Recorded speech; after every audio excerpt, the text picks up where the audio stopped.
Thank you, Robin, and hi, everybody. Thanks for joining us for today's media call with Tony Khan. This is a big week for AEW with tomorrow's AEW Worlds End pay-per-view taking place at the Edition Financial Arena in Orlando, Florida, as well as the mother of all simulcasts, with AEW making its Max debut next Wednesday, with AEW Dynamite Fight for the Fallen taking place from the Harrah's Cherokee Center in Asheville, North Carolina. Quick housekeeping items in the interest of time and giving opportunities to as many people as possible. We ask that you kindly refrain from asking two-parted questions, and please try to keep your questions focused on AEW Worlds End and the Max launch next Wednesday. I'll turn it over to Tony for some opening thoughts, and then we'll open the lines for questions. So, Tony, go ahead. Hey, thank you very much, Danny. Thank you. It's great to be with you all today. I'm very excited about everything to come in the next week. It's going to be very, very memorable time in AEW. We're coming off some of our best shows, and we've had a really great week. We had great news with the tremendous viewership for AEW Collision on TNT this past weekend, our biggest viewership in a year and a half. It was tremendous, and we're really excited about that, and very excited about this weekend to have AEW Worlds End. It's a tremendous lineup. It's a great pay-per-view show. So many things to be looking forward to in AEW. And then right after this huge World's End pay-per-view this Saturday, we have the mother of all simulcasts, AEW continuing for many years to come on TBS and TNT, and our first ever simulcast on TBS, Fight for the Fallen, and live streaming on Max. It's a really huge opportunity for us, and this is just a massive week for us, and I'm really excited to be able to talk to all of you about it. So with that, we could catch up on AEW World's End or Fight for the Fallen or both.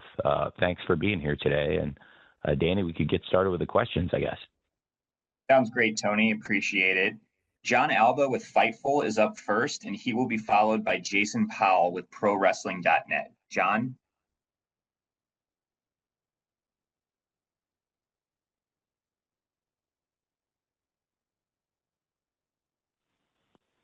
John's at a Bruce Springsteen concert or a New York Knicks game, clearly. Johnny there?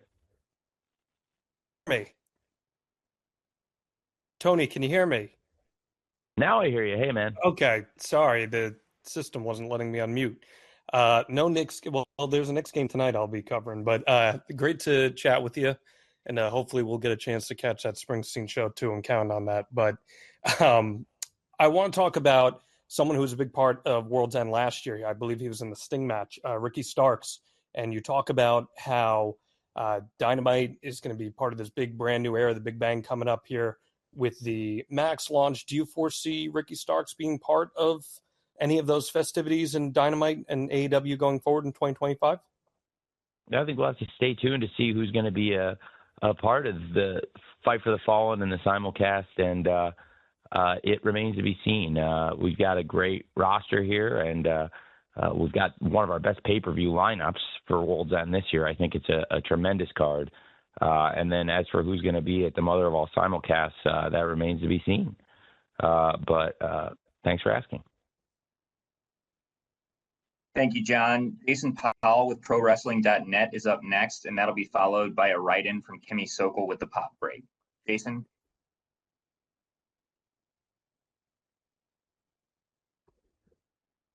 Yeah, hey, Jason. Hey, a very simple question. Will Dynamite and Collision both stay 2-hour shows once the new deal with WBD kicks in? Yeah, that's definitely the plan. Thanks for asking, Jason. We are planning to continue with 2 hours of Dynamite on Wednesdays and 2 hours of Collision on Saturdays. Every once in a while, TBS and TNT are very kind to give us an overrun of several minutes, and that can be great when there's a really exciting main event or a huge moment that is happening. And a lot of times we've had great flexibility from our partners, but generally it's around 2 hours, and that is the plan going forward. Thanks, Jason. Thank you, Jason. I have a write-in here from Kimmy Sokol with the Pop Break, and that will be followed by Dominic D'Angelo with One True Sport. So, Tony, Kimmy writes, Kyle Fletcher is someone who's had a standout year in 2024, from winning the ROH TV title to putting on clinics in the ring. Can you talk about his growth over the past year and what you expect to see from him in 2025? I have so many great things to say about Kyle Fletcher. He has been tremendous, and he is definitely going to be a huge part of this pay-per-view and a huge part of AEW going forward. We're very excited that Kyle Fletcher has reached the Continental Classic semifinals at AEW Worlds End. He's just been on a tremendous run in recent months, from his victory over Will Ospreay to a tremendous run in the Continental Classic tournament in recent weeks. Kyle Fletcher is doing fantastic things in AEW, and I have a very high opinion of him personally, and I think that the fans are really behind Kyle Fletcher and think that he's doing a great job. And he's been really a bright star for AEW in 2024 and somebody that is going to be a big part of AEW and pro wrestling for many years to come. Thanks for asking about Kyle. Thank you, Tony. Dominic D'Angelo with One True Sport, you're up next, followed by Amy Nemedy with WrestleJoy. Dominic?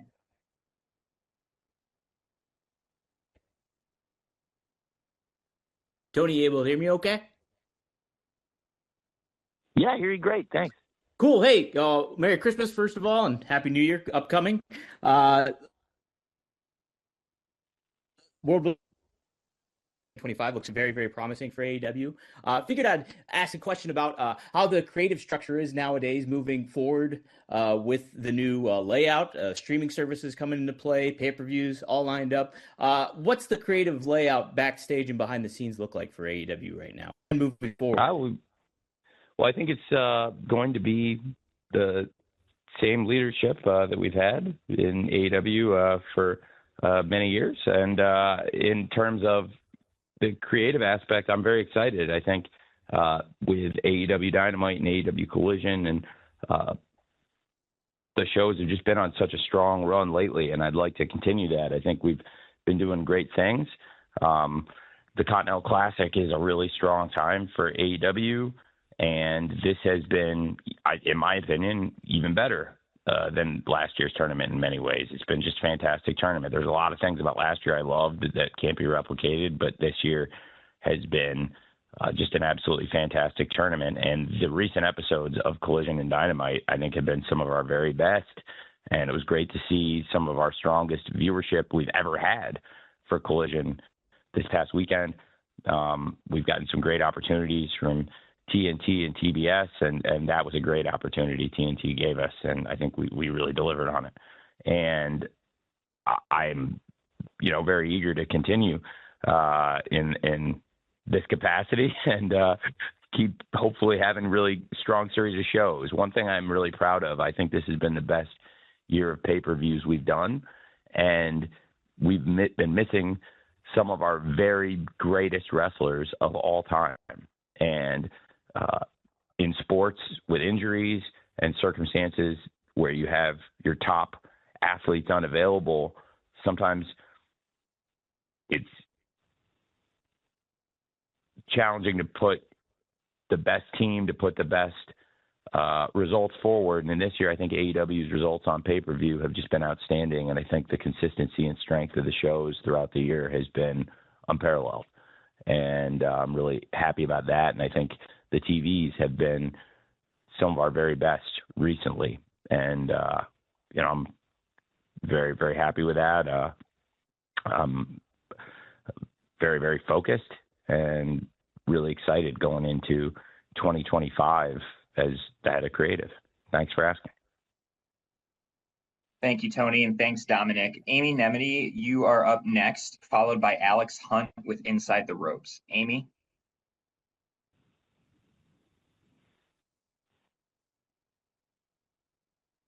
Hi, Tony. Can you hear me? Yeah, I can. Tony. Hey. Hi. So I really am so excited to talk about World's End, specifically with the AEW World Championship match. We have a lot of really great main event contenders all converging together in this match. Jon Moxley, though, has recently said there is not a single soul in this building that wants to be AEW World Champion. They think they do, but they're not ready to make the sacrifice. They're not ready to shoulder the weight of it. Hangman Page, Orange Cassidy, and Jay White have all shown their tenacity and fortitude with championship gold as a former world champion, international champion, and trios champion, respectively. They also all have wins over Jon Moxley, both in AEW and in New Japan Pro Wrestling. With so many styles, storylines, and histories converging in this high-stakes match, can you talk a bit about the motivations of Jon Moxley and each of these contenders for the AEW World Championship? Thank you. Yeah, I'm very excited for the four-way match at AEW Worlds End. As you said, this is a great lineup of wrestlers. Jon Moxley is a dominant AEW World Champion, and you have three contenders who all, as you said, have great championship pedigree, and three contenders who all have victories in their career over Jon Moxley, which puts them on a very short list. There are not a lot of people who have wins over Jon Moxley, especially over the past 6 years. And really going back to 2019, that is a very, very short list, and these three are on that very exclusive group. I think that each of them has a great case to be the world champion, and each of them brings great strengths and really adds a lot of value to this main event scene. I think having Orange Cassidy, who's been with AEW since day one and really grown to be one of our top fan favorites and somebody that every place we go gets huge reactions and has great digital engagement and is a beloved face of AEW. Orange Cassidy was a great challenger at Full Gear, and Orange Cassidy is also a great challenger here at AEW World's End, but it's different circumstances with this match being a four-way and the unpredictability that comes with it. And then Jay White is somebody who, as you said, has been a world champion in trios competition here in AEW, but has also been a decorated champion internationally and top star in New Japan Pro Wrestling. Jay White came to AEW with a great reputation and a great following, and is one of our most popular stars and somebody I think would be a great world champion. And he's built a real rivalry with Hangman Page in recent months. They've had some classic matches at Wrestle Dream and Full Gear, and that rivalry has now spilled into this four-way competition. Hangman Page himself has been the AEW World Champion, and I think would be a great world champion again for AEW, and is still one of the most engaging, fascinating stars in AEW, and somebody that's really, really important to our company, and somebody who, again, has been with us since day one, since we launched the company. And I think Hangman Page is an enigma right now, and is bringing a lot of intrigue to this match and this championship picture. And then Jon Moxley is our most dominant star ever, AEW's greatest champion, and I think one of the most decorated and respected champions ever in wrestling. Jon Moxley is the only man ever to hold the AEW World Championship, the WWE World Championship, and the IWGP World Championship. And now as the AEW World Champion, Jon Moxley in many ways more dominant than ever. And I think there are so many interesting aspects to this match, but you brought up one of the most interesting aspects in asking your question, which is that there aren't many people that have ever beaten Jon Moxley in a match, especially in recent years, and all three of these men have done that. That puts them in exclusive company, and in my opinion, it adds to the intrigue of this match. Thank you for asking. Thank you so much, Tony, and thanks, Amy. Alex Hunt with Inside the Ropes is up next, and he will be followed by Samantha Shipman with the Daily DDT. Alex?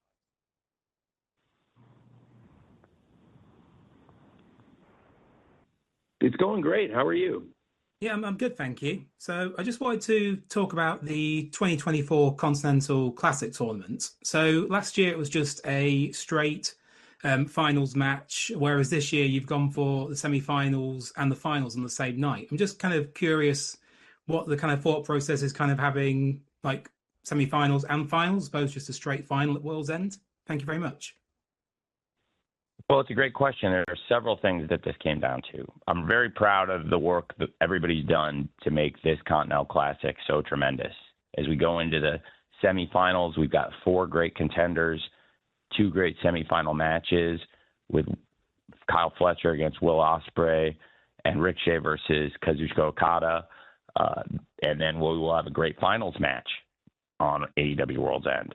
And I felt that it would add to the pay-per-view to have the semifinals and the finals. It's grueling competition, and it adds another aspect to the tournament and what it takes and the tenacity and adversity involved for somebody to come out on top in this tournament. I think it really adds to the format to have, and it's why I made this change since the inaugural competition, to have the Blue League winner wrestle the Gold League runner-up and the Gold League winner wrestle the Blue League runner-up, to create fresh matches that have not happened in the league competition. And with 33 matches in the tournament, there's so many great moments and things that have happened throughout this tournament. We've seen so many massive developments, great matches, and rivalries and stories that have come out of the tournament. And I think that this format change makes World's End even more exciting and adds more intrigue to the tournament. And with the timing of World's End coming off AEW Full Gear and the scheduling of the tournament, I thought that this would be a very interesting, and I think it's been a very positive change to the tournament format in 2024. Thanks for asking, and I'm very excited for the tournament semifinals and finals tomorrow at World's End. Thank you, Tony, and thanks, Alex. Samantha Shipman with the Daily DDT is up next, and she will be followed by Bill Pritchard with WrestleZone.com. Samantha? Hi, Tony. Can you hear me? Yeah, hi. Hi. Merry Christmas and an early Happy New Year. I wanted to kind of stick with the C2 format because it's been an amazing tournament as well as last year's. Obviously, we're going into next year will be year 6. We're going into 2025 having Max and I would say the women's division has probably arguably the best it's ever been, especially as far as talent wise goes. Are there plans to do a women's C2, and would that be something we'd see as soon as next year? And what are your thoughts on the division as we head into the new year?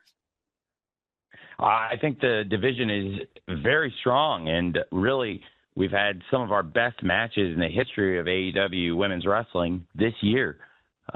So absolutely, I think the potential is there to have a great round-robin tournament. The scheduling is very intense, and I'll be honest, we've had a lot of injuries in the women's division in recent years, and this tournament takes a toll. We saw this year that Juice Robinson was injured in the first week, and I thought we were very fortunate not to have many other severe injuries with the hard-hitting nature of the tournament. I think Women's Continental Classic potentially could be a very, very exciting tournament.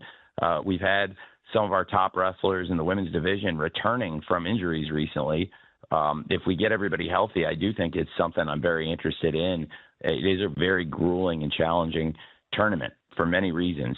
So I think this year we were very fortunate to be able to have a great alternate in Commander who came into the field, but it's obviously not ideal to replace injured wrestlers in the flow of the tournament. And I think if we can, really keep our, I think that right now the quality of women's wrestling in AEW is the highest it's ever been, and we're continuing to build and have more great matches, more great rivalries. And I think at this time, just looking ahead to this weekend's pay-per-view, knowing that we have Mercedes Moné versus Chris Statlander 2 in this great rematch of a classic at Full Gear that I think is one of the best matches all year, men or women, in AEW, with Mercedes Moné and Chris Statlander. I thought it was one of our top matches all year. And it'd be great to get the TBS Championship rematch. Very excited about Thunder Rosa versus Mariah May in the Tijuana Street Fight. Mariah and Thunder are both tremendous in these hard-hitting, no disqualification situations. They both really bring the fight, and I think that's going to be a wild brawl tomorrow at World's End. And a lot of other exciting developments in AEW. Of course, the return of Julia Hart and the big mother of all simulcasts, the fight I've been wanting to see for many, many weeks now, and I think a lot of the fans feel the same way with Julia Hart versus Jamie Hayter. And, and then, of course, the return, or if we're going to enable her and call it her debut, that's okay too, of Toni Storm. And having Toni Storm back is tremendous. So we have a great, great group right now, and I think it's the strongest it's ever been. So I'm hoping to continue building on that. And if we keep everybody healthy and keep building and moving in that direction, I definitely think a great tournament like that would be a great development, and continuing the great work that the women's wrestlers in AEW have been doing, which I think they're having really their best year yet. So I'm very excited about that. Thanks for asking. Thank you, Tony, and thanks, Samantha. Bill Pritchard with WrestleZone.com is up next, and he'll be followed by Josh Nason of the Wrestling Observer. Bill?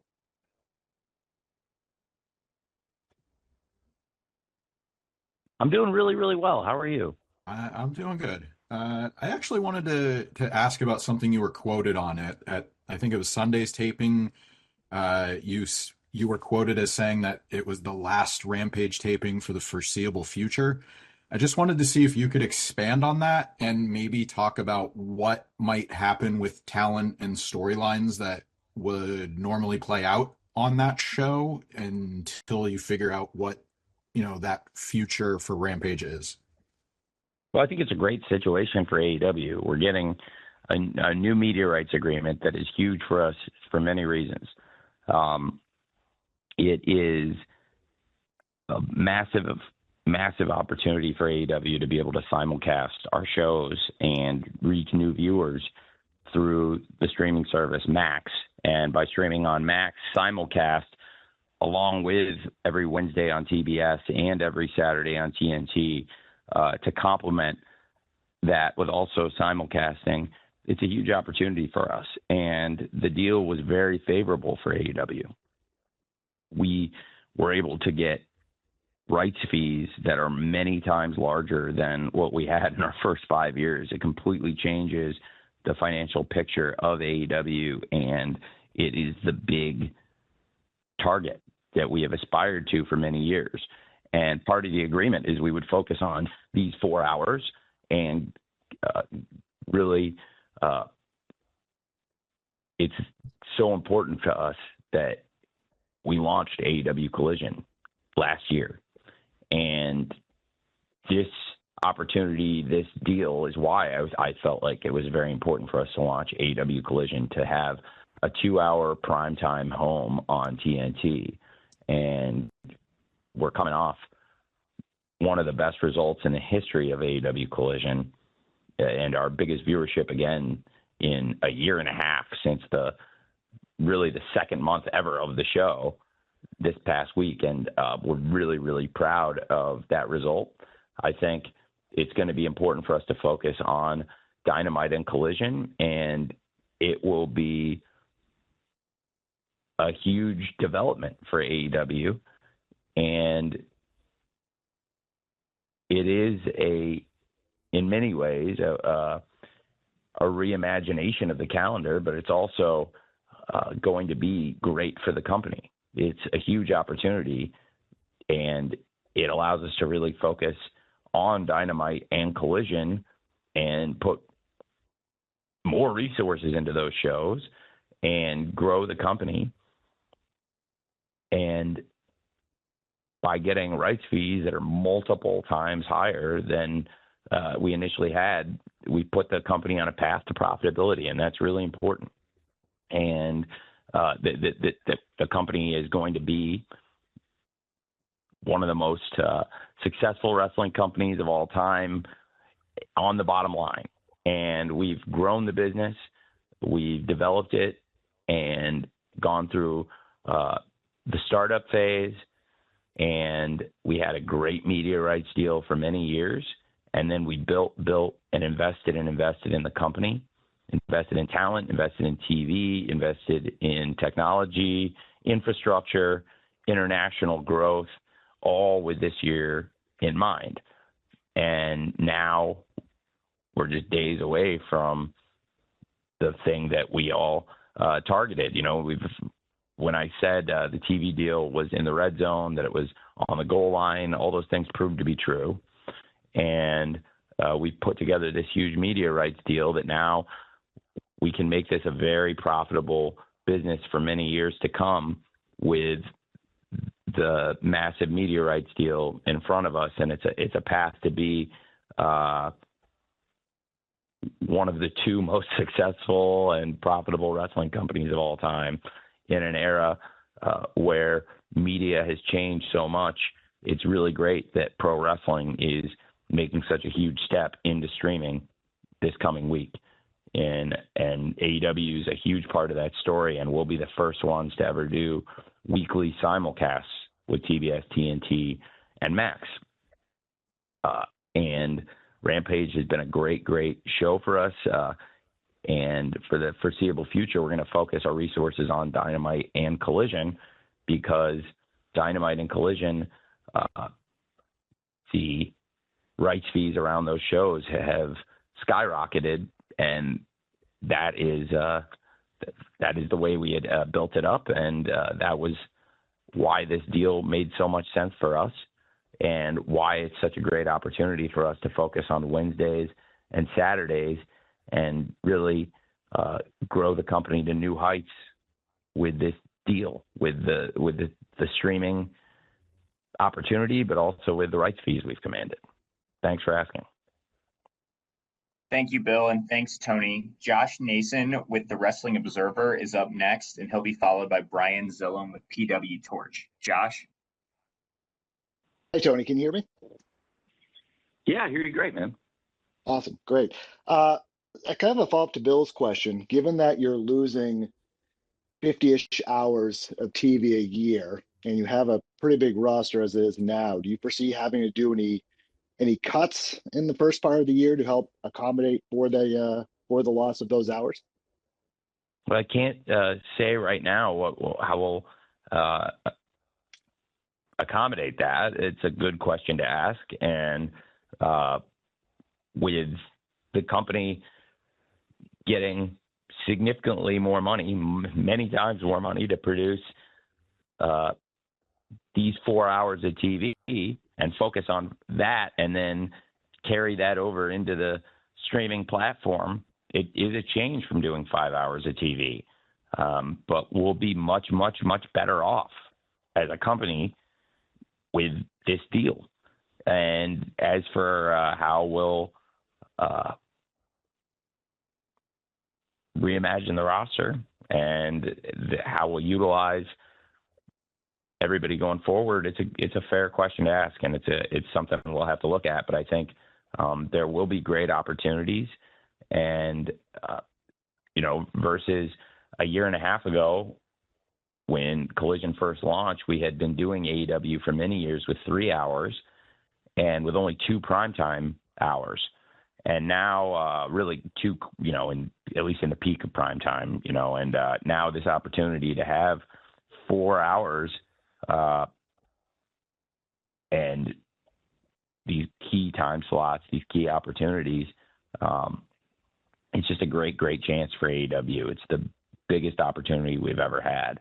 And it's going to be coming off what I think is going to be an excellent, excellent pay-per-view. So I think there's going to be a lot of buzz on next week's shows with AEW Fight for the Fallen Wednesday night in Asheville, North Carolina, on TBS and Max, and Saturday in Charlotte, North Carolina on TNT and Max. I think there's going to be a lot of great buzz coming off World's End about the upcoming shows, and that will be a great opportunity for us to really make this a successful launch and focus on these 4 hours. And then it will be a change doing 4 hours instead of 5 hours. But again, the company is growing, and it's going to be a great opportunity for AEW. But it is a change going from 5 hours to 4 hours, even though the 4 hours are now live streaming, simulcast. We're being much better compensated going forward. It's a really exciting opportunity for us. But it's a fair question you're asking about how we'll handle it. I can't speak to that now, but I appreciate you asking. Thank you, Tony, and thanks, Josh. Brian Zillum with PW Torch is up next, followed by Stu Myrick with Sports Guys Talking Wrestling. Brian?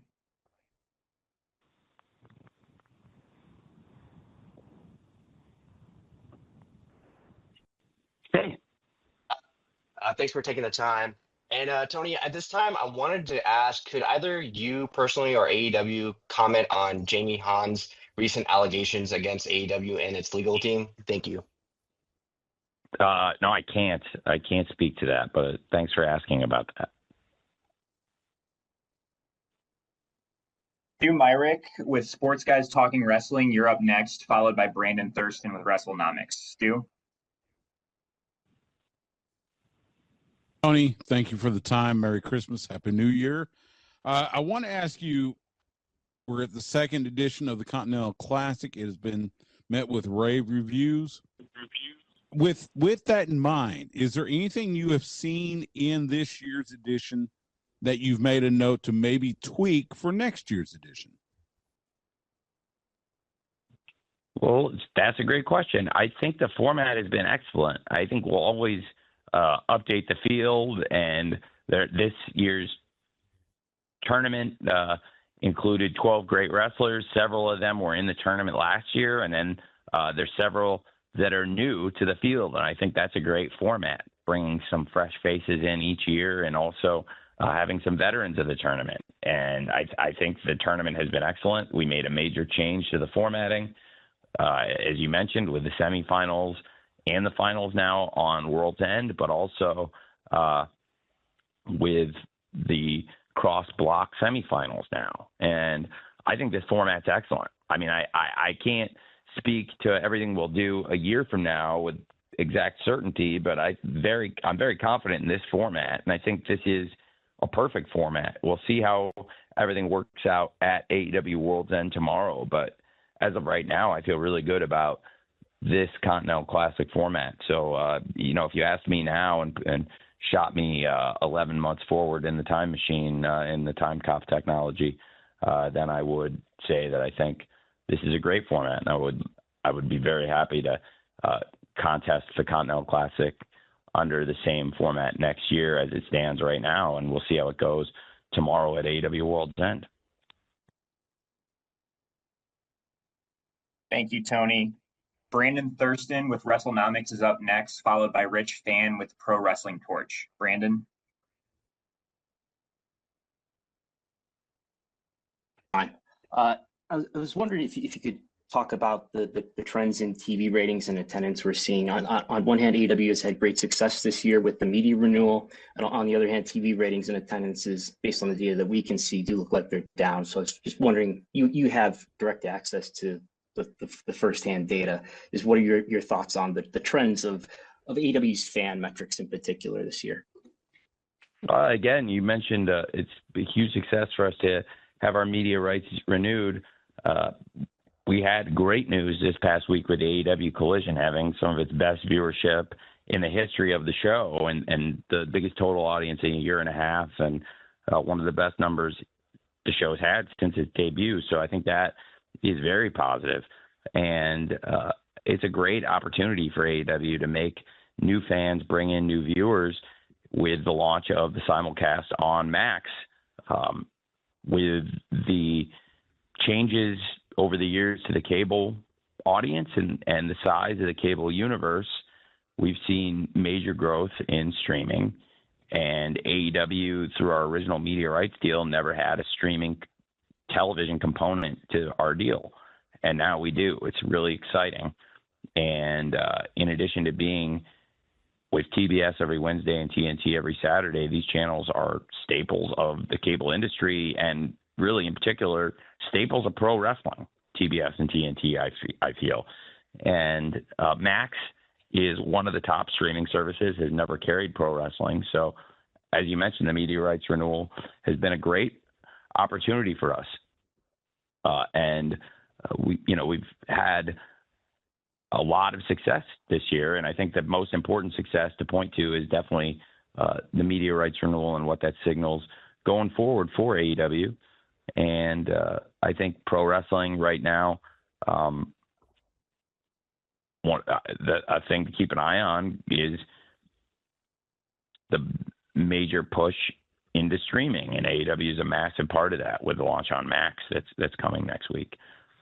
So I am very excited about the ratings that I got this past week with AEW Collision, having very strong audience, and I'm hoping that we get good numbers for the Christmas night Dynamite as well. It was 3 years ago where we had a Christmas night Rampage with a similar lead-in from 24 Hours of a Christmas Story, and that show did very well. And I thought that the Christmas night Dynamite was an excellent show, as was the Christmas Collision that did such a strong audience. So coming off that strong Christmas Collision and those big numbers, and with the lead-in from 24 Hours of a Christmas Story and the really strong quality of the shows, I really believe that the TV in recent months has been the best all year. And that bodes very well for us, I think, going into AEW Worlds End tomorrow and into the media rights increase and the big change with the simulcasting coming next week. So I was really excited about the ratings this week, actually.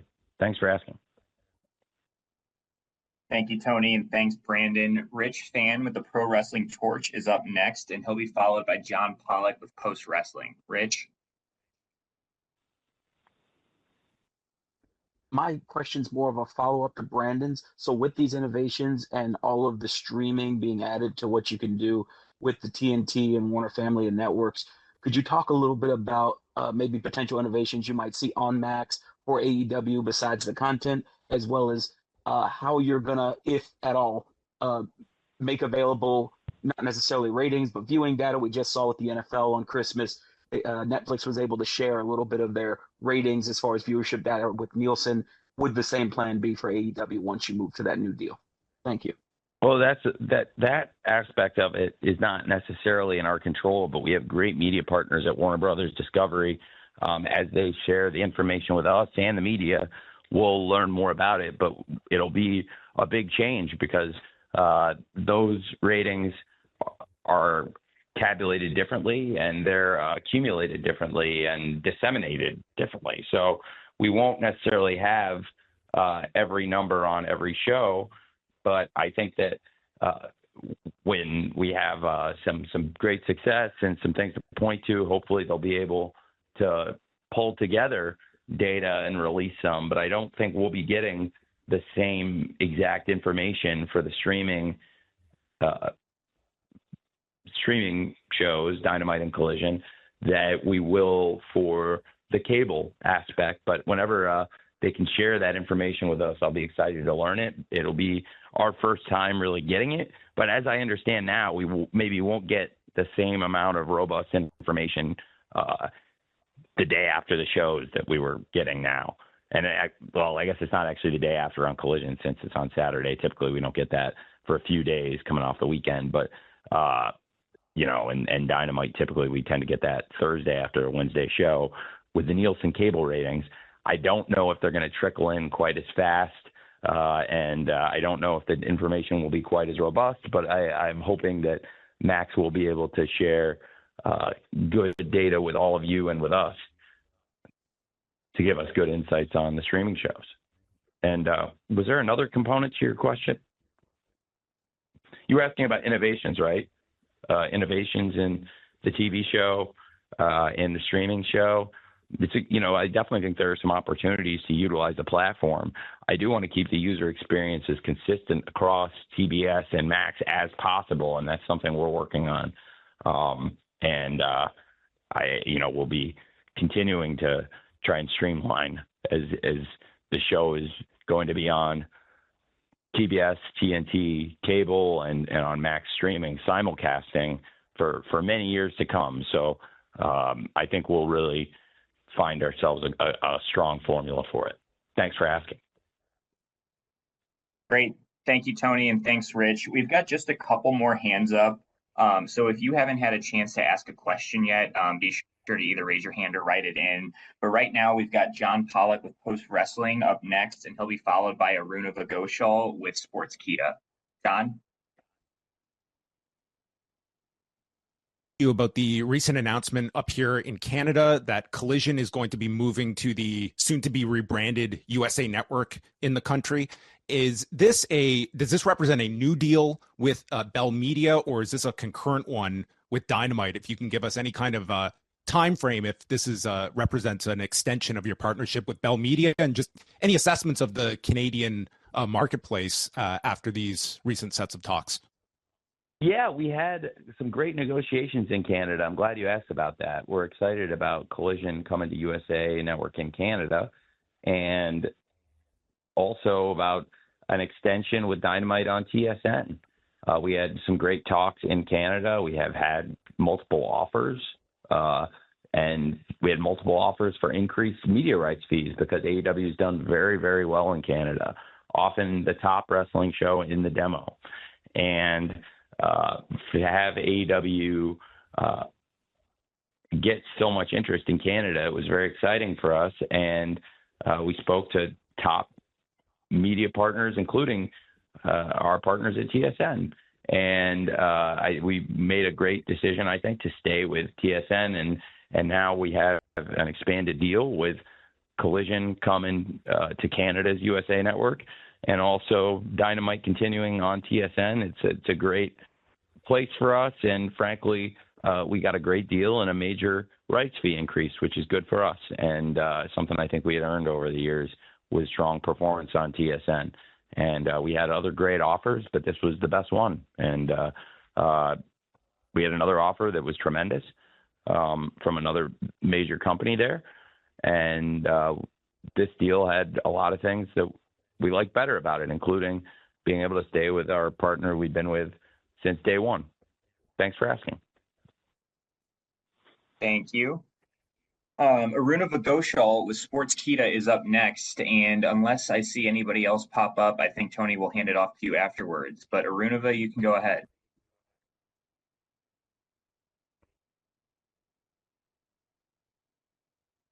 We can hear you, Arunava. Hey. Go ahead. Yeah, hi.